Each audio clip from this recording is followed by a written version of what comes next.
പറഞ്ഞു തരുന്ന പ്രാർത്ഥന ഏറ്റുപറഞ്ഞ് പ്രാർത്ഥിക്കുന്നു. സകല ജനപദങ്ങളുടെയും നാഥയായ പരിശുദ്ധയമ്മേ, ഈ മണിക്കൂറുകളിൽ ഞങ്ങൾക്ക് വേണ്ടി അമ്മ പ്രാർത്ഥിക്കണമേ.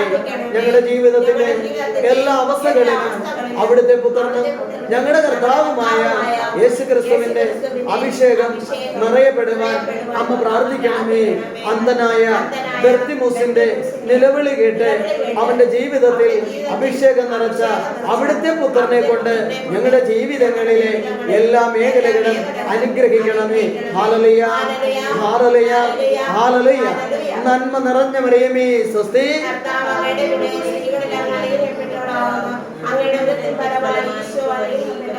പരിശുദ്ധ മറിയമേ തമ്പുരാന്റെ അമ്മേ, പാപികളായ ഞങ്ങൾക്ക് വേണ്ടി ഇപ്പോൾ ഞങ്ങളുടെ മരണസമയത്തും തമ്പുരാനോട് അപേക്ഷിക്കണമേ. ആമേൻ. ഈശോ മിശിഹായുടെ എല്ലാ വാഗ്ദാനങ്ങൾക്കും ഞങ്ങൾ യോഗ്യരായി തീരുവാൻ നമുക്ക് പരസ്പരം സ്തുതി പറയാം. ഈശോ മിശിഹായ്ക്ക് praise the Lord. Hallelujah, hallelujah, hallelujah. പ്രിയമുള്ളവരെ, നമ്മൾ ഈ മണിക്കൂറുകളിൽ ശ്രവിക്കാൻ പോകുന്നത് ദൈവം നൽകുന്നതെല്ലാം എൻ്റെ നന്മയ്ക്ക് വേണ്ടി മാത്രമാണ്. ദൈവം എൻ്റെ ജീവിതത്തിലേക്ക് നൽകുന്നതെല്ലാം എൻ്റെ നന്മയ്ക്ക് വേണ്ടി മാത്രമാണോ എന്നാണ് നമ്മൾ ഈ മണിക്കൂറുകളിൽ ശ്രവിക്കാൻ പോകുന്നത്. ഒരു ഹല്ലേലൂയ പറഞ്ഞേ. നമ്മൾ ഈ മണിക്കൂറുകളിൽ ധ്യാനിക്കാൻ പോകുന്ന തിരുവചന ഭാഗം യേശയ്യ പ്രവാചകന്റെ പുസ്തകം, അതിന്റെ 30-ാമത്തെ അധ്യായം 20ഉം 21ഉം തിരുവചനങ്ങൾ. യേശയ്യ പ്രവാചകന്റെ പുസ്തകം 30-ാമത്തെ അധ്യായം 20, 21 വചനങ്ങൾ നമുക്ക് വായിക്കാമോ? കർത്താവ് നിനക്ക് കഷ്ടതയുടെ അപ്പവും ക്ലേശത്തിന്റെ ജലവും തന്നാലും നിന്റെ ഗുരു നിന്നിൽ നിന്നും മറഞ്ഞിരിക്കുകയില്ല. നിന്റെ നയനങ്ങൾ നിന്റെ ഗുരുവിനെ ദർശിക്കുന്നു. നീ വലത്തോട്ടോ ഇടത്തോട്ടോ തിരിയുമ്പോൾ നിന്റെ കാതുകൾ പിന്നിൽ നിന്ന് ഒരു സ്വരം ശ്രമിക്കും. ഇതാണ് വഴി, ഇതിലെ പോവുക. ചേർന്ന് പറഞ്ഞേ, ഉച്ചത്തിൽ പറഞ്ഞേ. Hallelujah, hallelujah, hallelujah. പ്രിയമുള്ളവരെ, ദൈവത്തിന്റെ പരിശുദ്ധ വചനം യേശയ്യ പ്രവാചകന്റെ പുസ്തകം 30-ാമത്തെ അധ്യായം 20ഉം 21ഉം തിരുവചനത്തിൽ നമ്മുടെ കർത്താവായ ദൈവം നമുക്ക് വേണ്ടി വെളിപ്പെടുത്തിയിരിക്കുന്ന ബോധ്യങ്ങൾ എങ്ങനെയാണ്? കർത്താവ് നിനക്ക് കഷ്ടതയുടെ അപ്പവും ക്ലേശത്തിന്റെ ജലവും തന്നാലും നിന്റെ ദൈവം നിന്നിൽ നിന്നും മറഞ്ഞിരിക്കില്ല. പ്രിയമുള്ളവരെ, അവിടുന്ന് ദൈവത്തിന്റെ പരിശുദ്ധ വചനം നമ്മെ ഒരിക്കൽക്കൂടി ഓർമ്മപ്പെടുത്തുവാണ്. നിന്റെ ദൈവമായ കർത്താവ് നിന്റെ മുന്നിൽ കഷ്ടതയുടെ ജലവും ക്ലേശത്തിന്റെ അപ്പവും വച്ചിട്ടുണ്ട്.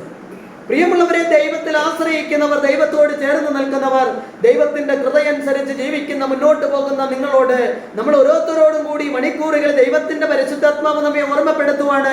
നിന്റെ കഷ്ടതയുടെ മേഖലകളിലൂടെ, നിന്റെ ദുഃഖത്തിന്റെ മേഖലയിലൂടെ, നിന്റെ അവസ്ഥകളിലൂടെ നീ കടന്നു പോകുമ്പോൾ നീ ഇന്ന് ദൈവത്തോട് ചോദിക്കുന്ന ഒരു ചോദ്യമുണ്ട്. കർത്താവേ, എല്ലാം നിന്റെ മുന്നിൽ സമർപ്പിച്ചുകൊണ്ട്, എന്റെ ജീവിതം തന്നെ നിന്റെ മുന്നിൽ സമർപ്പിച്ചുകൊണ്ട്, നിനക്ക് വേണ്ടി എന്റെ ജീവിതം സമർപ്പിച്ച് പ്രാർത്ഥിക്കുമ്പോൾ എന്റെ ജീവിതത്തിൽ ഇതാ കഷ്ടതകളും നഷ്ടങ്ങളും എന്ത് ചെയ്യുന്നു?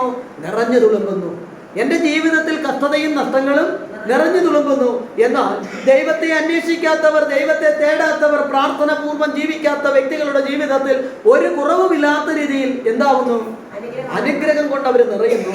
അനേകങ്ങൾ എന്ന് ചോദിക്കുന്ന ഒരു ചോദ്യം ഇതാണ്: എന്തുകൊണ്ട് ഇത്രത്തോളം പ്രാർത്ഥിക്കുന്ന എന്റെ ജീവിതത്തിൽ, ഇത്രത്തോളം ദൈവത്തോട് ചേർന്ന് നിൽക്കുന്ന എന്റെ ജീവിതത്തിൽ എന്തേ അനുഗ്രഹത്തിന്റെ കൃപ നഷ്ടപ്പെട്ടു പോകുന്നു? ഇത്രത്തോളം ദൈവത്തോട് ചേർന്ന് നിൽക്കുന്ന എന്റെ ജീവിതത്തിൽ കഷ്ടതയുടെ അപ്പവും ക്ലേശത്തിന്റെ ജലവും കൊണ്ട് മാത്രം ഈ ജീവിതം ജീവിച്ചു തീർക്കുന്നതിന് വേണ്ടിയാണോ ദൈവം എന്നെ വിളിച്ചിരിക്കുന്നത്? പ്രിയമുള്ളവരെ, അവിടുന്ന് കർത്താവിന്റെ വചനം നമ്മെ വളരെ വ്യക്തമായ രീതിയിൽ, ദൈവത്തിന്റെ പരിശുദ്ധ വചനം വളരെ വ്യക്തമായി നമ്മളെ ഓർമ്മപ്പെടുത്തുവാണ്. കർത്താവ് നിന്റെ മുന്നിൽ കഷ്ടതയുടെ അപ്പവും ക്ലേശത്തിന്റെ ജലവും എന്ത് ചെയ്തിട്ടുണ്ട്? തന്നിട്ടുണ്ട്. നമ്മുടെയൊക്കെ ജീവിതത്തിൽ നമുക്ക് ഇന്ന് വരെ ഒരു ബോധ്യമില്ല. എന്താണ് ബോധ്യം? എന്തുകൊണ്ട് എന്റെ ജീവിതത്തിൽ ഇങ്ങനെ സംഭവിക്കുന്നു എന്ന് നമ്മൾ ചോദ്യം ചെയ്യുന്നെങ്കിലും എന്തുകൊണ്ടാണ് ഇത് സംഭവിക്കുന്നത് എന്ന് നമുക്ക് ഇതുവരെ എന്ത് ചെയ്യാൻ പറ്റിയിട്ടില്ല. നമുക്കൊരു മനസ്സിലാക്കാൻ പറ്റുന്ന ഒരു അവസ്ഥയില്ല.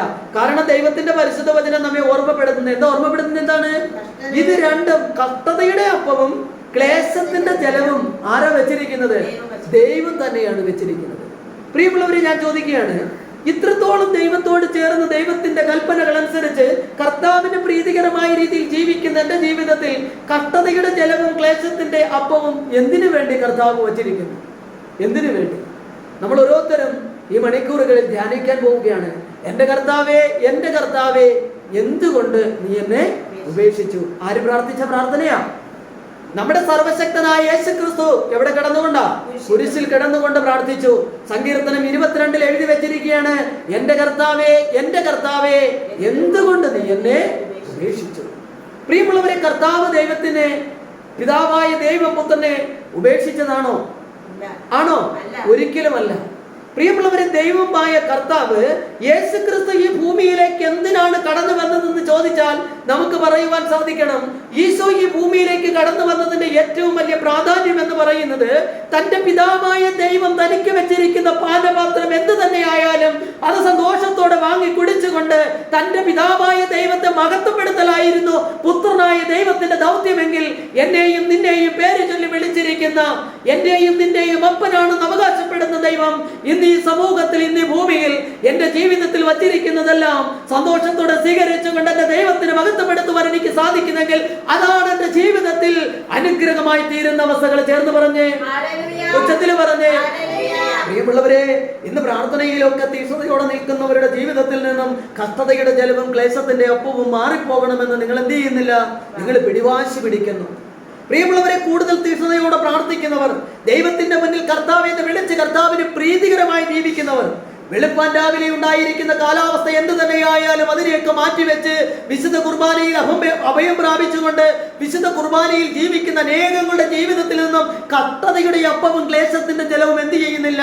മാറിപ്പോകുന്നില്ല.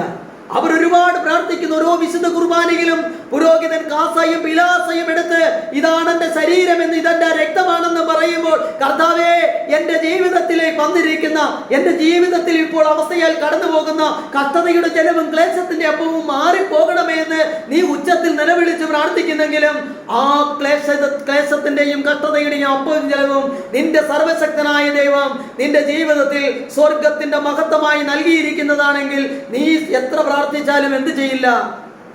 എന്ത് ചെയ്യില്ല? ആ പ്രാർത്ഥന ദൈവസന്നിധിയിൽ എത്തപ്പെടില്ല. കാരണം എന്താ? കർത്താവ് നൽകിയിരിക്കുന്ന മഹത്വം മാറിപ്പോകണമെന്നാണ് നീ എന്ത് ചെയ്യുന്നത്? ദൈവസന്നിധിയിൽ പ്രാർത്ഥിക്കുന്നത്. മനസ്സിലാവുന്നുണ്ടോ? ഞാൻ എൻ്റെ ജീവിതത്തിൽ വന്നിരിക്കുന്ന ഒരു രോഗം എന്താണ്? ഒരു രോഗം. പ്രിയമുള്ളവരെ, ഒരു ക്യാൻസർ രോഗിയുടെ ജീവിതത്തിൽ വളരെ പ്രത്യാശ നഷ്ടപ്പെട്ട് വലിയ പ്രായമൊന്നുമില്ല, വെറും 33-ാമത്തെ വയസ്സിൽ ആ സഹോദരി ക്യാൻസർ ബാധിച്ച് ക്യാൻസർ രോഗത്തിന്റെ അവസ്ഥയിൽ വലിയ തീഷ്ണതയിലൂടെ കടന്നു പോവുകയാണ്. ഞാൻ അവളുടെ മുന്നിലേക്ക് കടന്നു ചെന്ന് അവൾക്ക് വേണ്ടി പ്രാർത്ഥിച്ചുകൊണ്ട് അവളോട് ചോദിച്ചു, മോളെ, ഈ സമയങ്ങളിൽ നിന്റെ അവസ്ഥ എന്താണ്? അപ്പോൾ അവൾ എന്നോട് പറയാണ്, ബ്രദറെ, എനിക്ക് വേദന ഒട്ടും സഹിക്കാൻ പറ്റുന്നില്ല, എനിക്ക് വേദന ഒട്ടും സഹിക്കാൻ പറ്റുന്നില്ല, അത്രത്തോളം ഞാൻ കടിച്ചു പിടിച്ച് നിൽക്കുകയാണ്. ഞാൻ ചോദിച്ചു, എന്തിനു വേണ്ടി? ഞാനൊന്ന് കരഞ്ഞാൽ എൻ്റെ അമ്മയും അപ്പനും എൻ്റെ സഹോദരനുമൊക്കെ എൻ്റെ കൂടെ കരയും. അവരുടെ കരച്ചിൽ കാണുമ്പോഴാണ് എനിക്ക് കൂടുതൽ വേദന ഉണ്ടാകുന്നത്. അതുകൊണ്ട് മാത്രമാണ് ബ്രദറെ ഞാൻ പിടിച്ചു നിൽക്കുന്നത്. എന്നിട്ട് അവളെന്നോട് ചോദിച്ചൊരു ചോദ്യമുണ്ട്. എൻ്റെ ഈ 33 വയസ്സ് പ്രായം വരെ ഇന്ന് വരെ ഒരു വിശുദ്ധ ബലി പോലും ഞാൻ മുടക്കിയിട്ടില്ല. ഏത് ഘോരമഴയായാലും, കറണ്ടില്ലാത്ത അവസ്ഥയായാലും, ജീവിതത്തിന്റെ ഏതൊക്കെ തലങ്ങളിലൂടെ ഞാൻ കടന്നുപോയാലും, എവിടെയായിരുന്നാലും, ഏതെങ്കിലും ഒരു സമയത്ത് ലോകത്തിന്റെ നെറുകയിൽ എവിടെ വിശുദ്ധ ബലിയുണ്ടെന്നറിഞ്ഞ് അവിടെ പോയി വിശുദ്ധ ബലിയർപ്പിച്ച് കർത്താവിന് പ്രീതികരമായ രീതിയിൽ എൻ്റെ പ്രായമുള്ള ഒരുപാട് എൻ്റെ കൂട്ടുകാരെ പല അവസ്ഥയിലൂടെ കടന്നു പോകുമ്പോൾ, എൻ്റെ ദൈവമേ, ഇതൊന്നും അങ്ങ് അനുവദിക്കാത്തതാണെന്നും പറഞ്ഞ് അതെല്ലാം മാറ്റിവെച്ചുകൊണ്ട് എൻ്റെ ദൈവത്തിന്റെ കൂടെ ദൈവത്തിന് പ്രീതികരമായി മാത്രം ജീവിച്ച് മുന്നോട്ട് പോകുന്ന എൻ്റെ ജീവിതത്തിൽ എങ്ങനെയാണ്? ദൈവത്തിന് പ്രീതികരമായ രീതിയിൽ മാത്രം മുന്നോട്ട് പോകുന്ന എൻ്റെ ജീവിതത്തിൽ പലപ്പോഴും ഞാൻ ദൈവത്തോട് ചോദിക്കുന്ന ഒരു ചോദ്യമുണ്ട്. ഈ രോഗം വന്നതിന് ശേഷം എന്തേ തിന്മയിലൂടെ സഞ്ചരിക്കുന്ന അനേകങ്ങൾക്ക് എന്തേ ഈ രോഗം വന്നില്ല? വിശുദ്ധ ബലിയിൽ ഒരിക്കൽ പോലും പങ്കെടുക്കാതെ അവരുടെ ഇഷ്ടങ്ങളിലേക്ക് കടന്നു പോകുന്ന അനേകങ്ങളുടെ ജീവിതത്തിൽ എന്തേ കർത്താവേ ഈ രോഗം വന്നിട്ടില്ല എന്നൊക്കെ ബ്രദറെ ഞാൻ കർത്താവിനോട് ചോദിച്ചിട്ടുണ്ട്. അത്രത്തോളം ഞാൻ വളരെ വലിയൊരവസ്ഥയിലൂടെ കടന്നു പോയിട്ടുണ്ട്. എന്നെ കാണുവാൻ എൻ്റെ കൂടെ പഠിച്ച കൂട്ടുകാരികൾ, ഞങ്ങളുടെ കോളേജിൽ പഠിച്ചവര്, അതിനുശേഷമുള്ളവരൊക്കെ എൻ്റെ ജീവിതത്തിലേക്ക് കടന്നു വരുമ്പോൾ ഒരിക്കൽ പോലും എൻ്റെ ദൈവത്തിന്റെ മുന്നിൽ ഞാൻ എന്ത് ചോദിച്ചിട്ടില്ല? ദൈവമേ, അങ്ങ് നൽകിയതിനെ ഓർത്ത് ഞാൻ അങ്ങേക്ക് നന്ദി പറയുന്നു എന്ന് ദൈവത്തെ മഹത്വപ്പെടുത്തി ഞാൻ ചോദിച്ചിട്ടില്ല. പകരമോ എപ്പോഴും പരാതിയും പരിഭവവും മാത്രമാണ്. അവൾ എന്നോട് ഇതൊക്കെ പറഞ്ഞപ്പോൾ ഞാൻ കർത്താവിന്റെ മുന്നിൽ, ദൈവത്തിന്റെ മുന്നിൽ ഈ മകൾക്ക് വേണ്ടി പ്രാർത്ഥിച്ചു. പ്രിയമുള്ളവരെ, ഞാൻ ഇവൾക്ക് വേണ്ടി പ്രാർത്ഥിച്ചു. എന്നിട്ട് ഞാൻ അവളോട് പറഞ്ഞു, മോളെ, ഇതൊരു മരണത്തിലേക്ക് കടന്നു പോകുവാനുള്ള ഒരു രോഗമല്ല. ദൈവത്തിന്റെ ആത്മാവ് എനിക്ക് നൽകുന്ന ബോധ്യങ്ങൾ നീ ഒരു മരണാവസ്ഥയിലേക്കോ മരണത്തിലേക്ക് കടന്നു പോകാനല്ല. പിന്നെയോ നിന്റെ കുടുംബത്തിൽ നിന്റെ അപ്പനും നിന്റെ സഹോദരനും ശകലം പോലും വിശ്വാസമില്ലാത്ത ജീവിക്കുന്ന ഈ അവസ്ഥയിൽ അവരുടെ വിശ്വാസം വർദ്ധിക്കാനും നിന്റെ വിശുദ്ധിയിലേക്ക് നയിക്കുവാനുമായി സർവശക്തനായ ദൈവം, ഇസ്രായേലിന്റെ ദൈവം നിന്നെ തെരഞ്ഞെടുക്കുന്നിരിക്കുന്ന സമയമാണ് ഈ ഒരു സമയം. ദൈവത്തിന്റെ കൃപ, ദൈവത്തിന്റെ പരിശുദ്ധാത്മാവ് നിറഞ്ഞൊരു സമയം, ദൈവത്തിന്റെ അഭിഷേകത്തിന്റെ ശക്തമായ സാന്നിധ്യത്താൽ നിറയപ്പെടാനുള്ള സമയം. പ്രിയമുള്ളവരെ, ദൈവത്തിന്റെ കാരുണ്യത്താൽ നിറയപ്പെടുന്നതിന് വേണ്ടി ദൈവം നൽകുന്നതാണ് എന്താണ്? സഹനം എന്ന ദൈവത്തിന്റെ കൃപ. പ്രിയമുള്ളവരെ, വിശുദ്ധ സിപ്രിയൻ പറഞ്ഞിരിക്കുന്നത് എന്താണ്? സ്വർഗത്തിലേക്ക് പറന്നുയരുവാനുള്ള ചിറകുകളാണ് സഹനം. ഒരു ഹല്ലേലൂയ പറഞ്ഞേ. നമ്മുടെ ഈ ജീവിതം ഇവിടുത്തെ ആഹാരം കഴിച്ച് ഇവിടെ ഉള്ളവരോട് സന്തോഷം കൂടി ജീവിച്ചു തീർക്കുവാനുള്ളതാണോ? ആണോ? ഒരിക്കലുമല്ല. പിന്നെയോ എന്റെ പൗരോഹിത്യം എവിടെന്നാ വചനം പറയുന്നത്? എവിടെ എന്റെ പൗരത്വം? എന്റെ പൗരത്വം എന്ന് പറയുന്നത് സ്വർഗത്തിലാണ്. പ്രിയമുള്ളവരെ, എനിക്ക് വേണ്ടി, അതല്ലേ യോഹന്നാന്റെ സുവിശേഷത്തിൽ ഈശോ പറഞ്ഞില്ലേ, ഞാനിപ്പോൾ പോയതിനു ശേഷം എന്ത് ചെയ്യും? നിങ്ങൾക്ക് സ്ഥലമൊരുക്കും. ഞാൻ പോയി നിങ്ങൾക്ക് സ്ഥലമൊരുക്കിയതിനു ശേഷം ഞാൻ വീണ്ടും വന്ന് നിങ്ങളെ കൂട്ടിക്കൊണ്ടു പോകും. പ്രിയമുള്ളവരെ, യേശു ആയിരിക്കുന്നിടത്തേക്ക് കടന്നു പോകലാണ് എന്റെ ജീവിതമെങ്കിൽ അതിനു വേണ്ടിയുള്ള ഒരുക്കമാണ് ഈ ഭൂമിയിലായിരിക്കുമ്പോൾ എന്റെ ജീവിതത്തിലൂടെ ഞാൻ ചെയ്യേണ്ട ഏറ്റവും വലിയ അനുഗ്രഹം. പ്രിയമുള്ളവരെ, വിശുദ്ധ ഫൗസീന പറഞ്ഞിരിക്കുന്നത് ലോകത്തിൽ വെച്ച് നിനക്ക് കിട്ടുവാനുള്ള ഏറ്റവും വലിയ നിധിയാണ് സഹനമെന്നാണ് പറഞ്ഞിരിക്കുന്നത്. ഒരു ഹല്ലേലൂയ പറഞ്ഞേ, ഉച്ചത്തിൽ പറഞ്ഞേ. നിന്റെ ജീവിതത്തിൽ സഹനത്തെ എന്തായി കാണേണ്ടത്? നിധിയായി കാണണം. ഈ ലോകത്തിൽ എനിക്ക് കിട്ടാനുള്ളതിൽ വെച്ച് ഏറ്റവും വലിയ നിധിയായി സഹനത്തെ കാണണം. എങ്കിൽ മാത്രമേ സഹനം എന്റെ ജീവിതത്തിൽ എന്തായി മാറൂ? അനുഗ്രഹമായ. ഒരു ഹല്ലേലൂയ പറഞ്ഞേ, ഉച്ചത്തിൽ പറഞ്ഞേ. ഇന്ന് നമ്മുടെയൊക്കെ ജീവിതത്തിന്റെ അവസ്ഥ എന്താ? നമ്മുടെ ജീവിതത്തിന്റെ അവസ്ഥ എന്താ? പ്രിയമുള്ളവരെ, ആ മകൾക്ക് വേണ്ടി, അവൾക്ക് വേണ്ടി ഞാൻ അവൾക്ക് വേണ്ടി ശക്തമായി പ്രാർത്ഥിക്കും എല്ലാ ദിവസങ്ങളിലും. പ്രിയമുള്ളവരെ, അവള് കീമോതെറാപ്പിയിലേക്ക് കടന്നുപോയി. 3-4 കീമോതെറാപ്പിക്ക് കഴിഞ്ഞു. അവളുടെ ശരീരമൊക്കെ ഒരുപാട് ടയേർഡായി. എന്നാൽ പ്രിയമുള്ളവരെ, ഞാൻ ഉൾപ്പെടെ പ്രാർത്ഥിക്കുന്ന വ്യക്തി ആയിരുന്നെങ്കിൽ പോലും ഞാൻ പോലും വിചാരിച്ചു, എന്താ വിചാരിച്ചെന്നറിയാമോ? ഇവളെ മരിച്ചു പോകും, ഈ മകള് മരിച്ചു പോകും. പ്രിയമുള്ളവരെ, അവളുടെ ജീവിതത്തിൽ അവളെ ദൈവം പുതിയൊരു സൃഷ്ടിയായി രൂപാന്തരപ്പെടുത്തിയായിരുന്നു. ക്യാൻസറിന്റെ സകല മേഖലകളെയും തോൽപ്പിച്ചുകൊണ്ട് സർവശക്തനായ ദൈവത്തിന്റെ വചനം അവളെ പുതിയൊരു ജീവിതത്തിലേക്ക് എന്ത് ചെയ്ത് അവളെ കൈപിടിച്ച് നടത്തി. പ്രിയമുള്ളവരെ, രോഗാവസ്ഥയും കാര്യങ്ങളും ഒക്കെ കഴിഞ്ഞ് ഒരിക്കൽ ഞാൻ അവളെ കണ്ട് അവളുമായി സംസാരിക്കുമ്പോൾ ഞാൻ ചോദിച്ചു, ഇത്രത്തോളം വീണ്ടും ഒരു ജീവിതത്തിലേക്ക് പ്രവേശിക്കുമെന്ന് നിനക്ക് ഉറപ്പുണ്ടായിരുന്നു? അപ്പോൾ അവൾ എന്നോട് ആദ്യം പറഞ്ഞു, ബ്രദറെ, എന്റെ ജീവിതത്തിൽ ആദ്യകാലങ്ങളിൽ എനിക്ക് ഈ രോഗത്തിന്റെ മൂർധന്യാവസ്ഥയിലൂടെ കടന്നുപോയി. കീമോതെറാപ്പി കഴിഞ്ഞൊക്കെ വരുമ്പോൾ ശരീരം ഭയങ്കര വേദനയായി, രാത്രിയൊക്കെ കിടന്ന് ഉച്ചത്തിൽ നിലവിളിക്കുന്ന സമയങ്ങളിൽ ഒരിക്കൽ പോലും ഞാൻ വീണ്ടും ഒരു ജീവിതത്തിലേക്ക്, ഈ ഭൂമിയിലെ ജീവിതത്തിലേക്ക് മടങ്ങി വരുമെന്ന് എനിക്കൊരു പ്രതീക്ഷയുമില്ലായിരുന്നു. എന്നാൽ ഒരിക്കൽ ബ്രദർ എന്നെ കാണാൻ വന്നു.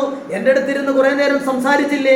അതിനുശേഷം എന്തോ എനിക്കറിയില്ല, ഒരു വല്ലാത്തൊരു ചൈതന്യം, വല്ലാത്തൊരു ബോധ്യം എന്നെ നിറഞ്ഞതായി എനിക്കൊരു തോന്നൽ. പിന്നെ ഞാൻ പ്രാർത്ഥിക്കുന്നത് എന്തായിരുന്നെന്ന് അറിയാമോ? കർത്താവേ, എൻ്റെ ഈ ജീവിതം അങ്ങയുടെ ദാനമായതുകൊണ്ട് അങ്ങ് എന്താണോ എനിക്ക് വെച്ചിരിക്കുന്നത് അത് സന്തോഷത്തോടെ സ്വീകരിക്കുവാൻ കർത്താവേ എന്നെ അനുവദിക്കണമേ എന്ന് ഞാൻ പ്രാർത്ഥിക്കാൻ തുടങ്ങി. ഞാൻ ചോദിച്ചു അതിനുശേഷമുള്ള കാര്യങ്ങൾ. അവൾ പറയാണ്, 3-4 തെറാപ്പി കഴിഞ്ഞതിന് ശേഷം, കീമോ ഒക്കെ കഴിഞ്ഞതിന് ശേഷം പിന്നെ എനിക്ക് അതിലേക്കൊന്നും പോകേണ്ടി വന്നില്ല. ഡോക്ടർ പറഞ്ഞ് റെസ്റ്റ് എടുക്കാൻ പറഞ്ഞു. അപ്പോൾ ഞങ്ങളെ വീട്ടുകാരൊക്കെ തീരുമാനിച്ചത് ഇങ്ങനെയാണ്, ഇനി ഇവളുടെ സമയം കഴിഞ്ഞതുകൊണ്ട് ഇനി കൊണ്ടു ചെല്ലണമെന്നായിരിക്കും പറഞ്ഞതെന്ന്. പ്രിയമുള്ളവരെ, അതിനുശേഷം അവളുടെ ശരീരം പുഷ്ടിപ്പെടുകയും ശരീരത്തിന്റെ ആ മാംസം ഒക്കെ, ആ എല്ലും കോലുമായിരുന്ന അവസ്ഥകളൊക്കെ മാറി ശരീരം നല്ലതുപോലെ പുഷ്ടി പ്രാപിച്ചു. അവൾ ജീവിതത്തിലേക്ക് കടന്നു വന്നു. ഞാൻ അവളോട് ചോദിച്ചു, നിനക്ക് എന്ത് സാക്ഷ്യമാണ് ഇതിനെക്കുറിച്ച് പറയാനുള്ളതെന്ന് പറഞ്ഞപ്പോൾ അവൾ എന്നോട് പറഞ്ഞൊരു സാക്ഷ്യം. അവൾ എന്നോട് പറഞ്ഞത് ഇന്ന് വരെ ആരും പറഞ്ഞു കേൾക്കാത്ത ആ ഒരു മേഖല. പ്രിയമുള്ളവരെ, അത് ഇങ്ങനെയായിരുന്നു. അവൾ എന്നോട് പറയാണ്, ബ്രദറെ, അവിടുന്ന് അബ്രഹാം തന്നെക്കുണ്ടായിരുന്ന ഏകപുത്രനെയും കൊണ്ട് മോറിയ മലയിലേക്ക് ബലിയർപ്പിക്കുവാനായി കടന്നുപോയപ്പോൾ ഒരിക്കലും ബലിക്ക് മുമ്പ് ദൈവമായ കർത്താവ് അബ്രഹാമിന്റെ മുന്നിലേക്ക് പ്രത്യക്ഷപ്പെട്ടിട്ടില്ല. ആ മകനെ കൈയും കാലും ബന്ധിച്ച് വിറകിന് മുകളിൽ കിടത്തിക്കൊണ്ട് തന്റെ കത്തിയെടുത്ത് ആകാശത്തേക്ക് വീശി ആ മകനെ ബലിയർപ്പിക്കുവാനായി കടന്നു വരുമ്പോൾ പെട്ടെന്ന് ഒരു ഉൾവിളി ഉണ്ടായി. എന്തായിരുന്നു വിളി? എന്തായിരുന്നു? അബ്രഹാമേ, ആ കുഞ്ഞിന്റെ പുറത്ത് നീ കൈവയ്ക്കരുത്. എന്നിട്ട് ആ മകള് പറയാണ്, ബ്രദറെ, അബ്രഹാം തന്റെ മകനെ ബലിയർപ്പിക്കുവാനായി കടന്നു പോകുമ്പോൾ അബ്രഹാമിന്റെ വിശ്വാസം കണ്ട് നമ്മുടെ ദൈവമായ കർത്താവ് അവരൊരു മലയിൽ ഒരു വഴിയിലൂടെ മോറിയ മലയിലേക്ക് പ്രവേശിക്കുമ്പോൾ പുറകിലെ ഒരു വഴിയിലൂടെ ദൈവമായ കർത്താവ് കുഞ്ഞാടിനെയും കൊണ്ട് ആ മലമുകളിലേക്ക് കയറുന്നുണ്ടായിരുന്നു. കർത്താവായ ദൈവം ഒരു വഴിയിലൂടെ കുഞ്ഞാടിനെയും കൊണ്ട് കയറി മുകളിലെത്തിയപ്പോൾ അബ്രഹാം തന്റെ മകനുമായി മുകളിലേക്ക് വന്ന് അബ്രഹാമിന്റെ മുന്നിലേക്ക് കുഞ്ഞാടിനെ നീക്കിക്കൊണ്ട് ഇതാ എന്ന് പറഞ്ഞ അതേ ദൈവം ക്യാൻസർ രോഗത്തിന്റെ മരണവെപ്രാളത്തിൽ മരണാവസ്ഥയിൽ ഞാൻ ഇതാ നിലവിളിച്ച് കരഞ്ഞുകൊണ്ട് എന്റെ ദൈവമേ എന്ന് വിളിച്ചപ്പോൾ ഈശോ കുരിശിൽ കിടന്നുകൊണ്ട് പ്രാർത്ഥിച്ചതുപോലെ കർത്താവ് പിതാവേ, എന്തേ അവിടുന്ന് എന്റെ പ്രാർത്ഥന കേൾക്കുന്നെന്നല്ല ഞാൻ ചോദിച്ചത്. പിന്നെ എന്താ പ്രാർത്ഥിച്ചത്? ഇതാ എന്റെ ആത്മാവിനെ ഞാൻ സമർപ്പിക്കുന്നു. പ്രിയമുള്ളവരെ, ഈശോ കുരിശിൽ കിടന്നുകൊണ്ട് തന്റെ പിതാവായ ദൈവത്തെ വിളിച്ചുകൊണ്ട് പിതാവിന്റെ കയ്യിലാണ് ആത്മാവിനെ കൊടുത്തത്. ആണോ അല്ലയോ? പിതാവിന്റെ കയ്യിലാണ്. അതുപോലെ ഈ മകള് പറയാണ്, അതുപോലെ ഞാനും എന്റെ ദൈവത്തെ മഹത്വപ്പെടുത്താൻ തുടങ്ങിയപ്പോൾ എനിക്ക് വേണ്ടി ക്യാൻസർ രോഗത്തിലൂടെ മരണം ഒരു വഴിയിലൂടെ കയറിയപ്പോൾ ഞാൻ അറിയാതെ മറ്റൊരു വഴിയിലൂടെ ഇസ്രായേലിന്റെ ദൈവമായ കർത്താവ് എന്റെ ജീവനും പിടിച്ചുകൊണ്ട് മറ്റൊരു വഴിയിലൂടെ മുകളിലേക്ക് കയറി വരുന്നുണ്ടായിരുന്നു. അവസാനം എന്റെ മുന്നിലേക്ക് കടന്നു വന്നുകൊണ്ട് എന്റെ ദൈവം എന്നോട് പറഞ്ഞു, മകളെ, ഇത് മരണത്തിൽ അവസാനിക്കാനുള്ളതല്ല. പ്രിയമുള്ളവരെ, ഇവിടെ നമ്മൾ കേട്ട വചനം പറയാണ്, കർത്താവ് നിനക്ക് കഷ്ടതയുടെ ജലവും ക്ലേശത്തിന്റെ അപ്പം നിന്റെ മുന്നിൽ വെച്ചിരുന്നാലും നിന്റെ ദൈവം നിന്റെ മുന്നിൽ നിന്നും മറഞ്ഞിരിക്കുകയില്ല. പ്രിയമുള്ളവരെ, മറഞ്ഞിരിക്കാത്തൊരു ദൈവം, നിന്റെ ജീവിതത്തിന്റെ അവസ്ഥകൾ നീ തളർന്നു പോകുമ്പോൾ നിന്നെ ചേർത്ത് നിർത്തുന്ന ഒരു ദൈവം. പ്രിയമുള്ളവരെ, വിശുദ്ധ പത്രോസ് അപ്പോസ്തലൻ ഈശോയോട് പറഞ്ഞു, കർത്താവേ, എനിക്കും നിന്റെ അടുത്തേക്ക് ഈ വെള്ളത്തിന്റെ മുകളിലൂടെ നടന്നു വരണം. എന്റെ ആഗ്രഹമാണ് എനിക്ക് നടന്നു വരണം. പ്രിയമുള്ളവരെ, അവന്റെ ആഗ്രഹത്തിൽ കർത്താവ് പറഞ്ഞു, വിശ്വാസത്തിന്റെ പടിയിലൂടെ നീ എന്റെ മുന്നിലേക്ക് കടന്നു വാ. പത്രോസ് ഈശോയുടെ മുന്നിലേക്ക് നടന്നു തുടങ്ങിയപ്പോൾ അവന്റെ വിശ്വാസം മാറി. എന്താ മാറാൻ കാരണം? എന്താ?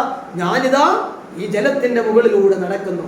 കർത്താവാണ് എന്നെ നടത്തുന്നതെന്ന് ചിന്തിക്കേണ്ടതിന് പകരം ഞാനിതാ ഈ ജലത്തിന്റെ മുകളിലൂടെ നടക്കുന്നു എന്നവനൊരു തോന്നൽ കടന്നു വന്നപ്പോൾ എന്താ സംഭവിച്ചത്? അവൻ ആഴിയിലേക്ക്, അവൻ ആ വെള്ളത്തിലേക്ക് എന്ത് ചെയ്തു? താഴ്ന്നു പോകാൻ തുടങ്ങി. പ്രിയമുള്ളവരെ, നമ്മൾ മനസ്സിലാക്കുക, നിന്റെ ദൈവം ആ സമയത്ത് മറഞ്ഞു നിന്നോ? എവിടെയെങ്കിലും? പത്രോസ്ലീഹ വെള്ളത്തിലേക്ക് താഴ്ന്നു പോയപ്പോൾ ദൈവം മറഞ്ഞു നിന്നോ? ഇല്ല. പിന്നെയോ എന്ത് ചെയ്ത്? കൈനീട്ടി അവനെ പിടിച്ചുകൊണ്ട് പറഞ്ഞു, പത്രോസേ, ഇതാ ഞാൻ. പത്രോസേ, ഇതാ ഞാൻ.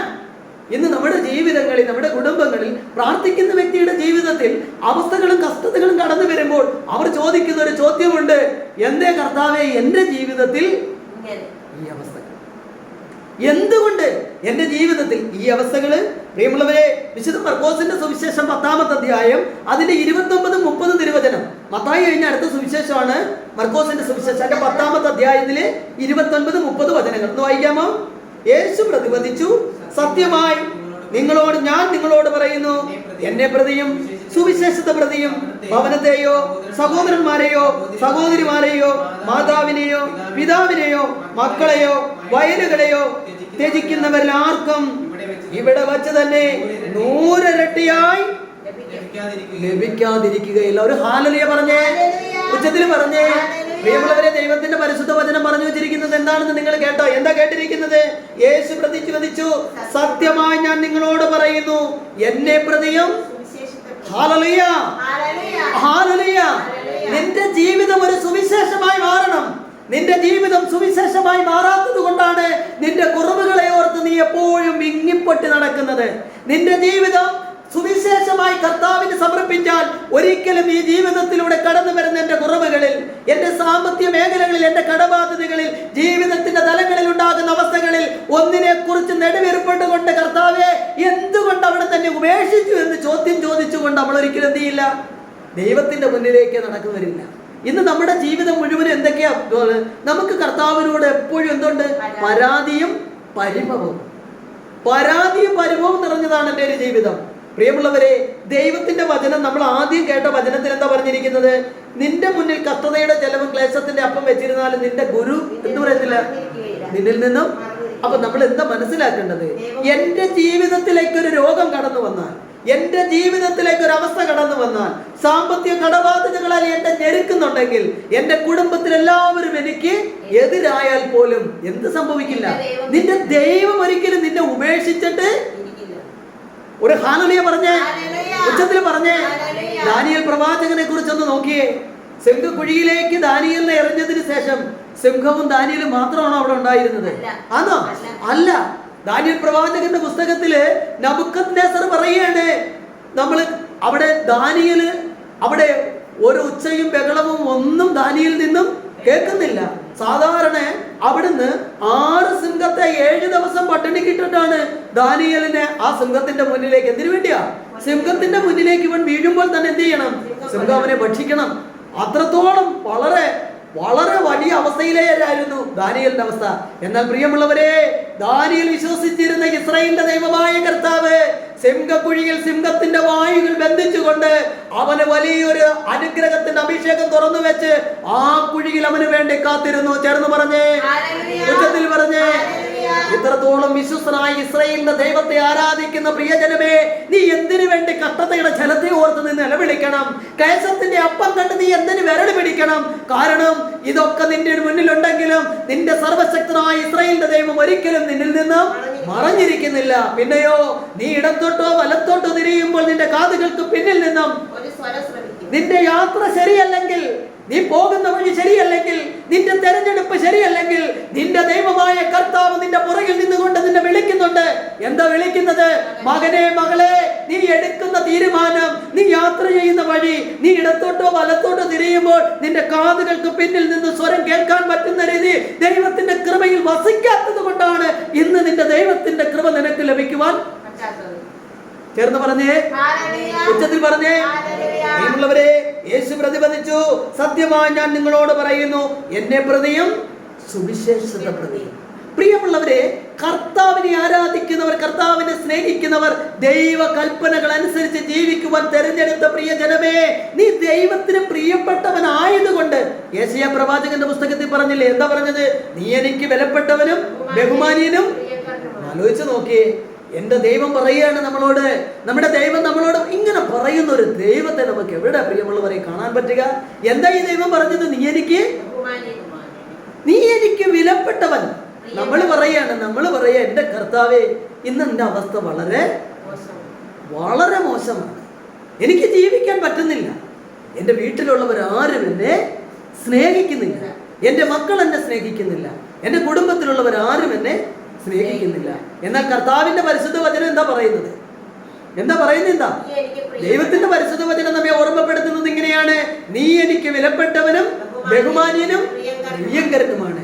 പ്രിയമുള്ളവരെ, ഇത്രത്തോളം നമ്മെ സ്നേഹിക്കുന്ന ഒരു ദൈവം, ഇത്രത്തോളം നമുക്ക് വില തരുന്ന ഒരു ദൈവം, ആ ദൈവം എന്റെ കൂടെ ഉള്ളപ്പോഴാണ് ഞാൻ എന്താ ചെയ്യുന്നത്? ഞാൻ എന്നെ കണ്ടിട്ട് മിണ്ടാതെ പോയ ഒരു വ്യക്തി എന്നുള്ള രീതിയിൽ എന്ത് ചെയ്യുക? ഞാനിരുന്ന് നിലവിളിക്കുക. അല്ലെങ്കിൽ എൻ്റെ മകനിൽ നിന്നും, എൻ്റെ മകളിൽ നിന്നും, എൻ്റെ ജീവിത പങ്കാളിയിൽ നിന്നും, എൻ്റെ കുടുംബത്തിൽ നിന്നും തിരസ്കരണങ്ങൾ സംഭവിച്ചു എന്നുള്ള രീതിയിൽ ഞാൻ എന്താ ചെയ്യുന്നത്? കർത്താവ് ഇവിടെ എന്താ പറഞ്ഞിരിക്കുന്നത്? നിന്റെ കുടുംബത്തിൽ നിന്ന് നിനക്ക് തിരസ്കരണങ്ങൾ സംഭവിക്കും. എങ്ങനെ പറഞ്ഞിരിക്കുന്നത്? ഉറപ്പായിട്ടും. എവിടെ പറഞ്ഞു? നമ്മൾ വായിച്ചില്ലേ? യേശു പ്രതിപദിച്ചു. മർക്കോസ് 10:29 വായിക്കുകയാണ്. സത്യമായി ഞാൻ നിങ്ങളോട് പറയുന്നു, എന്നെ പ്രതിയും സുവിശേഷത്തെ പ്രതിയും ഭവനത്തെയോ സഹോദരന്മാരെയോ സഹോദരിമാരെയോ മാതാവിനെയോ പിതാവിനെയോ മക്കളെയോ വയലുകളെ ത്യജിക്കുന്നവരിൽ ആർക്കും ഇവിടെ വെച്ച് തന്നെ അത് 100 ഇരട്ടി. അപ്പൊ നിങ്ങൾ എന്താ ചെയ്യേണ്ടത്? നമ്മുടെ ജീവിതത്തിൽ ഉണ്ടാകുന്ന അവസ്ഥകളെ ഓർത്ത് നിലവിളിച്ചുകൊണ്ടുള്ള ഒരു ജീവിതമല്ല നമ്മുടെ ദൈവം. പിന്നെ എങ്ങനെയുള്ളതാ? ദൈവത്തെ പ്രതി ഈ ഒരു അവസ്ഥകളൊക്കെ എൻ്റെ ജീവിതത്തിലേക്ക് കടന്നു വരുമ്പോഴും എൻ്റെ ശക്തനായ ദൈവം, എൻ്റെ കർത്താവായ ദൈവം എന്തുണ്ട്? എൻ്റെ കൂടെ ഉണ്ട്. പെട്ടെന്ന് വിശുദ്ധ പൗലോസ് അപ്പോസ്തലൻ കൊറിന്ത്യയിലെ സഭയ്ക്ക് എഴുതിയ 1-ാമത്തെ ലേഖനം അതിന്റെ 9-ാമത്തെ തിരുവചനം 1 കൊരിന്തി 2:9. 1 കൊരിന്തി 2:9 ഒന്ന് വായിക്കാമോ? 2:9. എഴുതപ്പെട്ടിരിക്കുന്നത് പോലെ ദൈവം തന്നെ സ്നേഹിക്കുന്നവർക്കായി സജ്ജീകരിച്ചിരിക്കുന്നവ കണ്ണുകൾ കാണുകയോ ചെവികൾ കേൾക്കുകയോ മനുഷ്യ മനസ്സ് രുചിച്ചറിയുകയോ ചെയ്തിട്ടില്ല. ഒരു ഹല്ലേലൂയ പറഞ്ഞേ, ഉച്ചത്തിൽ പറഞ്ഞേ, ഉച്ചത്തിൽ പറഞ്ഞേ. Hallelujah, hallelujah, hallelujah. പ്രിയമുള്ളവരെ, ദൈവത്തിന്റെ പരിശുദ്ധ വചനം പറഞ്ഞിരിക്കുകയാണ്, എഴുതപ്പെട്ടിരിക്കുന്നത് പോലെ ദൈവം തന്നെ സ്നേഹിക്കുന്നവർക്കായി സജ്ജീകരിച്ചിരിക്കുന്നവ. എന്റെ ജീവിതത്തിൽ ഇന്ന് നിലവിളിച്ചുകൊണ്ട് കർത്താവിന്റെ മുന്നിൽ ഭർത്താവിൽ നിന്ന് ഒരുപാട് പീഡനങ്ങൾ സഹിക്കുന്ന ഒരു വ്യക്തിയായി വീടിന്റെ അകത്തളങ്ങളിൽ രാത്രി മുത്തവും ഇരുന്ന് ഉറക്കമിളിച്ച് നിലവിളിച്ചിരിക്കുന്ന ഒരു വ്യക്തിയാണോ നീ? കടബാധ്യതകളെ ഓർത്ത് നിലവിളിച്ചു കൊണ്ടിരിക്കുന്ന ഒരു വ്യക്തിയാണോ? കുടുംബത്തിൽ നിന്ന് സമാധാനവും സന്തോഷവും നഷ്ടപ്പെട്ടു പോയത് കൊണ്ട് എന്ത് ചെയ്യണമെന്നറിയാതെ, കർത്താവ് എങ്ങോട്ട് നോക്കണമെന്നറിയാതെ കർത്താവെ ഓർത്ത് നിലവിളിച്ചു കൊണ്ടിരിക്കുന്ന ഒരു വ്യക്തിയാണെങ്കിൽ ഇന്ന് സർവശക്തനായ ദൈവം ഈ മണിക്കൂറുകളിൽ നമ്മളോട് പറയുകയാണ്. എന്താ പറഞ്ഞിരിക്കുന്നത്? എഴുതപ്പെട്ടിരിക്കുന്നത് പോലെ ദൈവം തന്നെ സ്നേഹിക്കുന്നവർക്ക് വേണ്ടി സജ്ജീകരിച്ചിരിക്കുന്നവ നിന്റെ കണ്ണുകൾ കൊണ്ട്. ദൈവം എന്റെ ജീവിതത്തിലേക്ക് എനിക്ക് വേണ്ടി അയച്ചിരിക്കുന്ന അനുഗ്രഹങ്ങൾ എന്റെ നേത്രങ്ങൾ കൊണ്ട് എനിക്ക് കാണുവാനായിട്ട്. പിന്നെ പറയുന്നത് എന്താണ്? അടുത്തത്, കണ്ണുകൾ കാണുകയോ ചെവി കൊണ്ട് കേൾക്കുകയോ മനുഷ്യ മനസ്സ് ഒരിക്കലും അത് ഗ്രഹിക്കുകയോ. അപ്പോൾ നമ്മൾ മനസ്സിലാക്കുക, സർവശക്തനായ ദൈവം എന്റെ കൂടെയുണ്ട്. എന്നെ ഉപേക്ഷിച്ചിട്ട് പോകുന്ന ഒരു ദൈവമല്ല എന്റെ കർത്താവാണോ? എന്നെ ഉപേക്ഷിച്ചിട്ടാണോ പോകുന്നത്? പിന്നെ എന്താ ചെയ്യുന്നത്? എന്റെ കൂടെ എന്റെ ദൈവം. അതില്ലേ യേശയ്യാ പ്രവാചകൻ നമ്മൾ വായിച്ചു കേട്ടത്? നിന്റെ ദൈവം നിന്റെ കൂടെ വസിക്കുന്നവനാണ്. ഹൃദയത്തിൽ, എന്റെ ഹൃദയത്തിലാണ് ദൈവം വസിക്കുന്നത്. പ്രിയമുള്ളവർ, നമ്മൾ വായിച്ചില്ലേ, കഷ്ടതയുടെ ജലവും ക്ലേശത്തിന്റെ അപ്പം തന്നാലും എന്റെ ദൈവം എന്നിൽ നിന്നും മറഞ്ഞിരിക്കില്ല എന്ന് പറഞ്ഞാൽ, എനിക്കൊരു പ്രശ്നം വരുമ്പോൾ, എന്റെ ജീവിതത്തിൽ ഒരു അവസ്ഥ വരുമ്പോൾ എന്നെ പൂർണ്ണമായി ഒറ്റയ്ക്ക് വിട്ടിട്ട് പോകുന്ന ഒരു ദൈവമല്ല എന്റെ സർവശക്തനായ ദൈവം, എന്റെ ഇസ്രായേലിന്റെ ദൈവമായ കർത്താവ്. പിന്നെയോ എന്നെ ചേർത്ത് പിടിക്കുന്ന ദൈവം. പ്രിയമുള്ളവരെ, എന്നെ ചേർത്ത് പിടിക്കുന്ന, നിന്റെ കുടുംബത്തിലുള്ളവർ നിന്നെ പൂർണ്ണമായും അകറ്റി നിർത്തുമ്പോൾ സർവശക്തനായ ദൈവം നിന്നെ എന്താ ചെയ്യുന്നത്? ചേർത്ത് പിടിക്കുന്നത്. എല്ലാരും തിരസ്കരിക്കുമ്പോൾ എങ്ങനെയാണ്? എവിടെ? ഉൽപ്പത്തിയുടെ പുസ്തകത്തിൽ നമ്മൾ പറയാണ്, അവളിൽ ഒരു കുഞ്ഞുണ്ടായ അബ്രഹാം പോലും തന്റെ ദാസിയായ ആ ഹാഗാറിനെ സാറയും എല്ലാവരും എന്ത് ചെയ്ത് ആ ഭവനത്തിൽ നിന്ന് പൂർണ്ണമായി പുറത്താക്കി. അവൾ എങ്ങോട്ട് പോകണമെന്നറിയാതെ കുഞ്ഞുമായി എവിടെ പോയത്? ഒരു മരുഭൂമിയിൽ ഇരിക്കുമ്പോൾ അവൾ ഇന്ന് പൊട്ടിക്കരഞ്ഞു. അവൾ ഉച്ചത്തിൽ നിലവിളിച്ചു. അവൾ പറഞ്ഞു, കർത്താവേ, ഈ കുഞ്ഞിന്റെ മരണം എനിക്ക് കാണുവാൻ, എന്റെ കുഞ്ഞെന്ത് ചെയ്യാൻ പോവാ? മരിക്കാൻ പോവാണ്, എനിക്കത് കാണാൻ വയ്യ എന്ന് പറഞ്ഞ് അവൾ തിരിഞ്ഞിരുന്നു. പരിശുദ്ധ വചനം എന്താ പറഞ്ഞിരിക്കുന്നത്?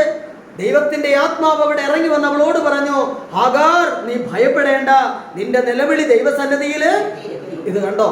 ഹാഗാർ എന്ന് പറയുന്ന സ്ത്രീ ദൈവസന്നിധിയിൽ അവളുടെ യജമാനനായ അബ്രഹാമിൽ നിന്നും യജമാനത്തിയായ സാറയിൽ നിന്നും ഓടി പോയെങ്കിലും ദൈവം അവളെ ഉപേക്ഷിച്ചോ? എല്ലാ അവസ്ഥയിലും ചേർത്ത് നിർത്തിയ ഒരു ദൈവം. എന്നെ കേട്ടുകൊണ്ടിരിക്കുന്ന പ്രിയമുള്ളവരെ, നമ്മുടെ ജീവിതത്തിന്റെ കുറവുകളിൽ, നമ്മുടെ അവസ്ഥകളിൽ നമ്മളെ തള്ളിക്കളയുന്ന ഒരു ദൈവമല്ല നമ്മുടെ സർവശക്തനായ ദൈവം. പിന്നെയോ ആ ദൈവം നമ്മളെ ചേർത്ത് നിർത്തും. പ്രിയമുള്ളവരെ, കർത്താവ് നമ്മളെ ചേർത്ത് നിർത്തും. ഒരിക്കലും ആരൊക്കെ തള്ളിക്കളഞ്ഞാലും, ഏതെല്ലാം അവസ്ഥയിലൂടെ പോയാലും, പ്രിയമുള്ളവരെ, നിന്റെ മുന്നിൽ നിന്നും അവസ്ഥ മാറിപ്പോകണമെങ്കിൽ ഈ കഷ്ടതയുടെ അപ്പവും ക്ലേശത്തിന്റെ ചെലവും നിന്റെ ജീവിതത്തിൽ അയച്ചിരിക്കുന്ന സർവശക്തനായ ദൈവത്തിനല്ലാതെ ഈ അവസ്ഥയിൽ നിന്ന് നിന്നെ ആർക്കും മാറ്റുവാനായിട്ട് സാധിക്കില്ല. ഞാൻ നിങ്ങളോട് പറയുകയാണ്, പ്രിയമുള്ളവരെ, ദൈവമായ കർത്താവാണ് നിന്റെ ജീവിതത്തിൽ കഷ്ടതയുടെ ജലവും ക്ലേശത്തിന്റെ അപ്പവും തന്നിരിക്കുന്നതെങ്കിൽ ആ കഷ്ടതയുടെ ജലം നിന്റെ ജീവിതത്തിൽ നീർച്ചാലായി മാറും. സ്വർഗത്തിലേക്ക് കടന്നു പോകുവാനുള്ള അഭിഷേകമായി മാറും. പ്രിയമുള്ളവരെ, സഹനങ്ങൾ ഒരു മനുഷ്യനെ വിശദീകരിച്ചുകൊണ്ട് സ്വർഗത്തിന്റെ ഉടമയായി മാറ്റുവാൻ സ്വർഗം നൽകിയിരിക്കുന്ന അനുഗ്രഹമായി അത് മാറുന്നത് സന്തോഷത്തോടെ സഹനം ഞാൻ സ്വീകരിക്കുമ്പോഴാണ്. ഇന്ന് എന്റെ ജീവിതത്തിലേക്ക് കടന്നു വന്നിരിക്കുന്ന എല്ലാ അവസ്ഥകളെയും സർവശക്തനായ കർത്താവിന്റെ കരങ്ങളിൽ കൊടുത്തുകൊണ്ട് ഞാൻ അറിഞ്ഞും അറിയാതെയും എന്റെ ജീവിതത്തിലെ കണ്ണുനീരുകളും വേദനകളും ഉച്ചത്തിൽ നിലവിളിച്ചുകൊണ്ട് കർത്താവിന് എതിർ സാക്ഷിയായി ഞാൻ മാറിയിട്ടുണ്ടെങ്കിൽ അതിനെ ഓർത്ത് പശ്ചാത്തപിച്ച് നല്ലൊരു അനുതാപത്തിലൂടെ ദൈവത്തിന്റെ മുന്നിൽ കുമ്പസാരം എന്ന കുദാശയിലൂടെ എന്റെ ദൈവത്തിനെതിരെ പിറുപിറുത്ത പിറുപിറുപ്പുകളെ പൂർണ്ണമായി ഉപേക്ഷിച്ചുകൊണ്ട് കർത്താവിന്റെ മകനും മകളുമായി ഈശോയെ, ഞാൻ അങ്ങയെ കൂടുതൽ സ്നേഹിക്കുന്നു എന്ന് പറഞ്ഞുകൊണ്ട് അങ്ങയിക്കുന്ന സഹനങ്ങൾ, അങ്ങയിക്കുന്ന കഷ്ടതയുടെ ജനക്ലേശത്തിന്റെ അപ്പം സന്തോഷത്തോടെ സ്വീകരിച്ചുകൊണ്ട് ഈ ഭൂമിയിൽ ജീവിതം ജീവിച്ചു തീർക്കുമെന്ന് ദൈവത്തിന്റെ മുന്നിൽ പ്രതിജ്ഞയോടെ നമുക്ക് ഏറ്റുപറയാം. നമുക്ക് എണീറ്റ് നിൽക്കാം, കരങ്ങൾ കൂപ്പിപ്പിടിക്കാം. ദൈവം നമുക്ക് നൽകിയ അനുഗ്രഹത്തെ ഓർത്ത് നന്ദി പറയാം. ഓ കാരുണ്യവാനായ ദൈവമേ, അവിടുന്ന് ഞങ്ങളുടെ മേൽ ചൊരിഞ്ഞിരിക്കുന്ന ഏറ്റവും വലിയ അനുഗ്രഹമാണ് സഹനമെന്ന് ഞങ്ങൾ മനസ്സിലാക്കാൻ താമസിച്ചുപോയി.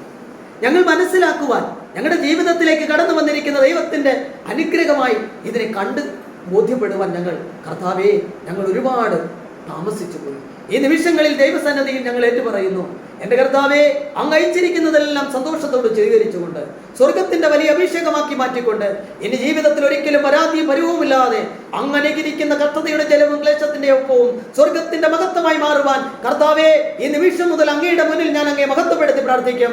അങ്ങനെക്ക് സ്വർഗത്തിലേക്ക് കടന്നു പോകുവാനുള്ള ചെറുകുകളായി അങ്ങ് നൽകിയിരിക്കുന്ന എന്റെ വേദനകളെ, എന്റെ സഹനങ്ങളെ സ്വർഗത്തിന്റെ മഹത്വമായി മാറുന്ന കാരുണ്യത്തെ ഓർത്ത് നന്ദി പറഞ്ഞുകൊണ്ട് ഇരുകരങ്ങളും ഉയർത്തി ഉച്ചത്തിൽ ദൈവത്തെ മഹത്വപ്പെടുത്തിക്കൊണ്ട് പ്രാർത്ഥിക്കട്ടെ. Hallelujah, hallelujah.